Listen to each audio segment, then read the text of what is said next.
Hello friends, welcome to my channel. In this video series, I will demonstrate how to implement Laravel's broadcasting in your application.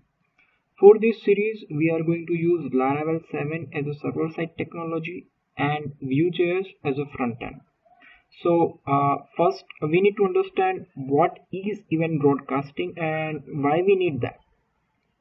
In normal scenario, we initiate HX request from front end. In our case, it would be Vue.js to communicate with server. But what if the server wants to communicate with Vue.js and notify about some events that has been occurred? That is possible using event broadcasting. Now, why event broadcasting? Well, one may argue that it is still possible by making continuous AJAX call on server, but it comes with a price. It creates humongous load on server and it keeps on increasing with every active user on site.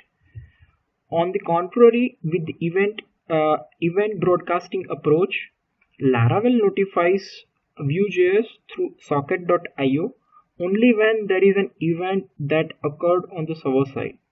This will keep resources free and decrease server load drastically. Enough of the theory. In this next video, we will start installing front-end, back-end and the other dependencies to get going.